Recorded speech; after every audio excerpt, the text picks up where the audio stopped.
From your studies, we have learned that there are different terms to refer to migrant or diasporic groups. Could you please give specific examples and suggest which terms to use and which to avoid? Yeah, I mean, I'm happy to start on that one. Yeah, I think it's a really great question, and it's one that's very close to my research. So when I first started doing fieldwork with Chinese migrants in Japan, I was looking at an area of northwest Tokyo called Ikebukuro. And in 2008, Ikebukuro had a petition to have it recognized as Tokyo's new Chinatown. So I came in the aftermath of it being rejected. So I just started my fieldwork as they said, no, we're not going to do that. And I was expecting everyone to be really upset about it. But when I started interviewing local Chinese business owners and students, a lot of them were actually really glad it didn't go through. And it was because they said, well, actually, we don't want to be a Chinatown. Being a Chinatown is an old way of being a migrant. And they said that, you know, setting up a Chinatown would have actually created certain hierarchies within the local area as well that could have been a problem. So I said, okay, well, what kind of community do you want to be? And then they said, we're not a community. And I said, well, what word do you want us to use? And that has actually been like an ongoing project, trying to work out the words that would be the best to kind of capture the different kinds of social relationships and identities that circulate amongst the people that I work with. Now, that's very much a kind of what I would say a fieldwork-based approach to these sorts of issues. So disciplines like anthropology, sociology, human geography would usually try and take a kind of grounded approach to how you define these things. And that's what makes the term migrant such a tricky term, because from my perspective, it's very much a kind of governance term, and it's a legalistic one. You don't usually hear migrants themselves refer to them. They don't, unless if there's been a pronounced identity movement amongst migrants, such as in the UK, where people will say, I'm a migrant and I'm proud of it. In Japan, there just isn't quite that movement yet. And so people will use words like ijusha, which just means a person who's changed residence, but that is the same as what you would use to refer to somebody who moved from Osaka to Tokyo. And imin, as Glenda Roberts has shown, is not a very common term within Japanese governance. So yeah, I think an emic term, so a grounded one, emic is a fancy word for basically context dependent. But I think those terms are the ones that I really like. And I've experimented with weird ones as well. So the people I worked with in Ikebukuro started referring to themselves as the Chidai. So Chidai is Ikebukuro in Chinese. So the Chidai Jianghu.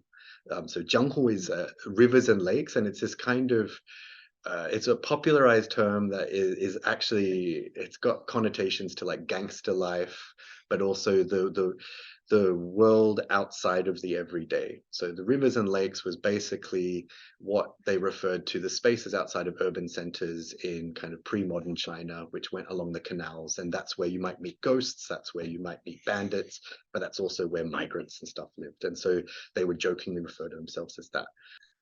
The words, especially in the last sort of 10 or so years, there's been what it means to be a migrant has been heavily politicized. 2015, 2016 European migration crisis. Suddenly you had migrants, waves of migrants coming to Europe, and all the negative connotations associated with that. And you have the legal terms of what it means of a refugee.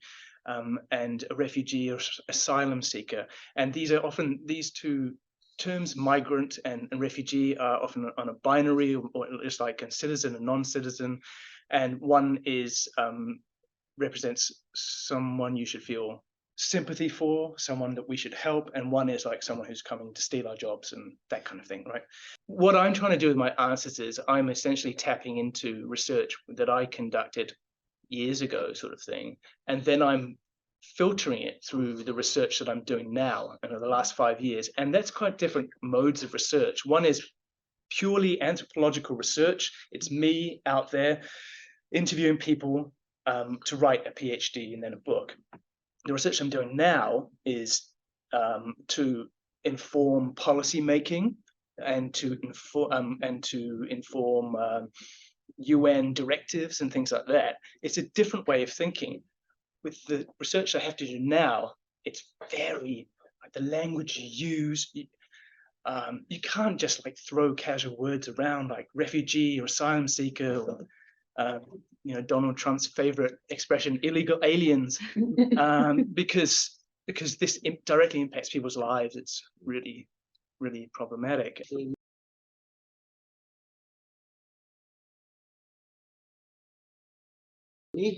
I'm Victor. I'm also from Japanese studies, and my question is the concept of minsoku, nation or people or even ethnic group. Like, can that be problematic when you're talking about migration processes or diasporas?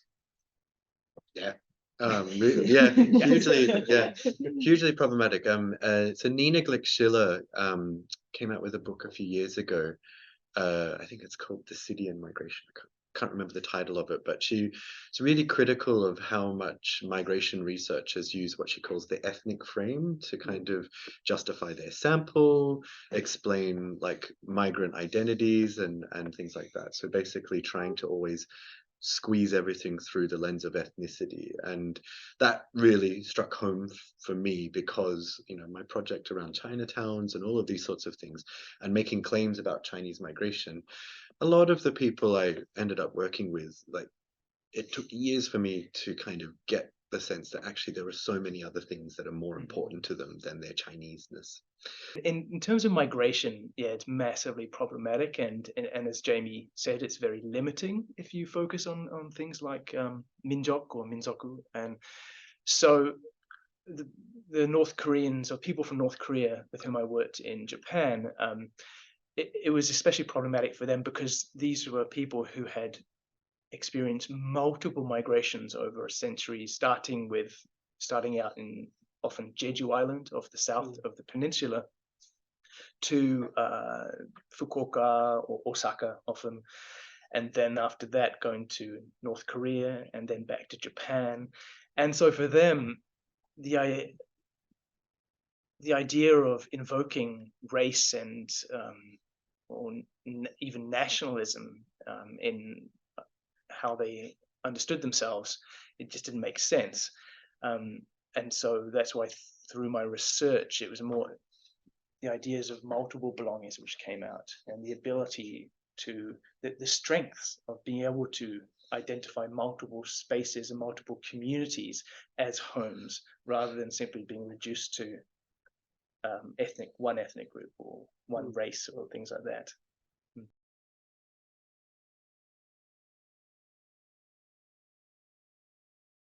Is a strong narrative of the homeland, like or an imagined homeland, a sign of unsuccessful migration experience, and which role does the idea of home play in the migration experience?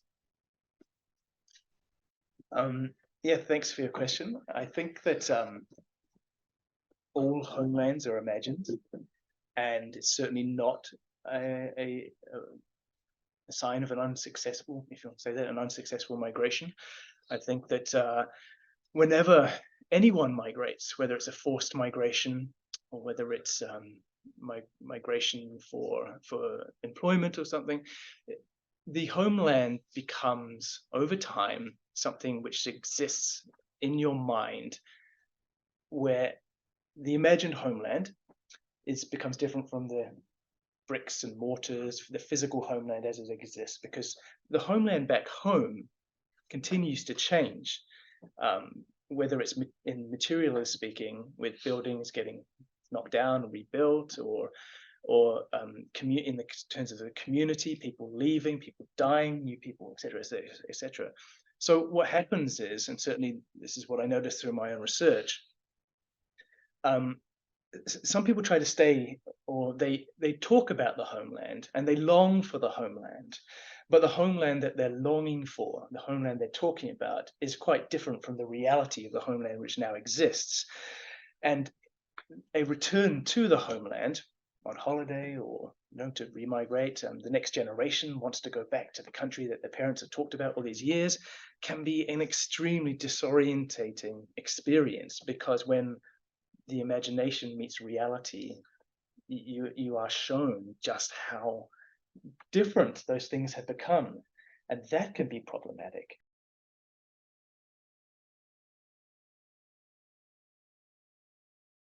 What would you call successful migration? Which conditions do migration require to be successful? Does a strong feeling of belonging to a migration group help during the migration process? So I think this leads nicely from the discussion.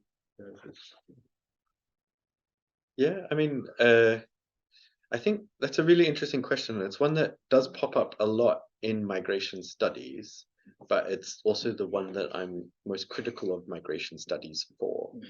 So that this is not a criticism of you, but It's very overall. yeah, but so just recently, I've been working with a couple of colleagues on a special issue around like trends in migration studies, and we're very critical of certain things.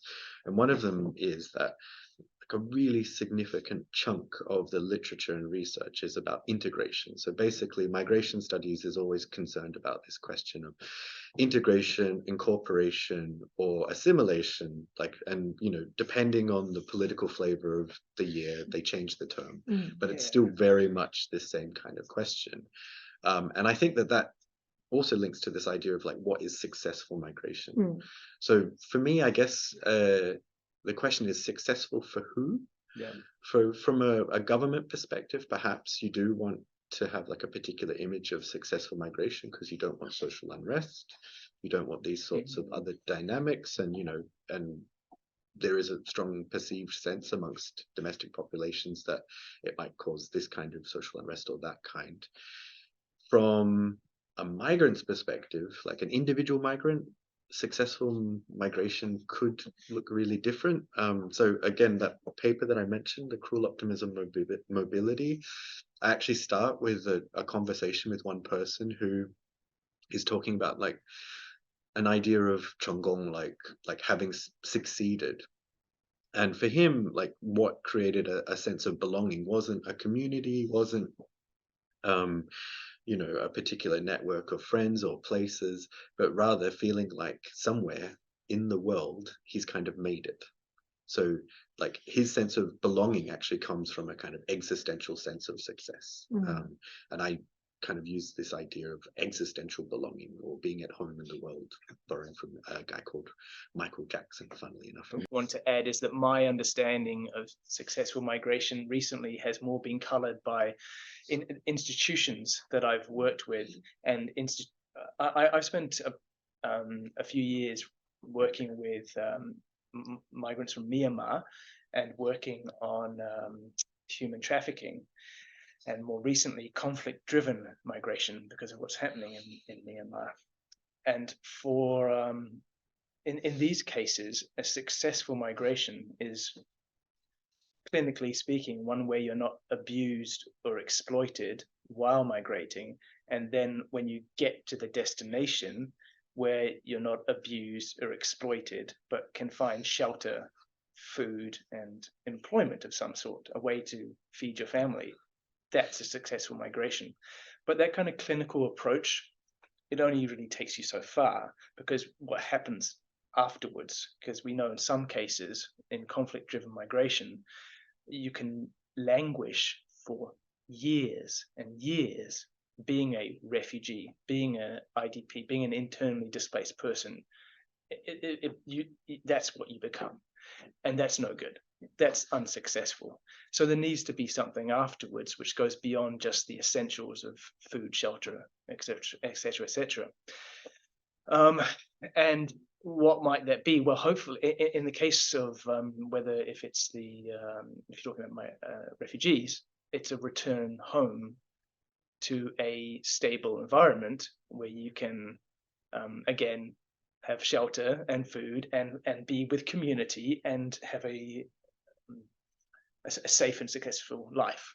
Success doesn't always need to mean that you make a lot of money, but just For the people I've worked with in my research for my book, a successful migration, I felt that it was actually more than anything about, it was about having family and community around you.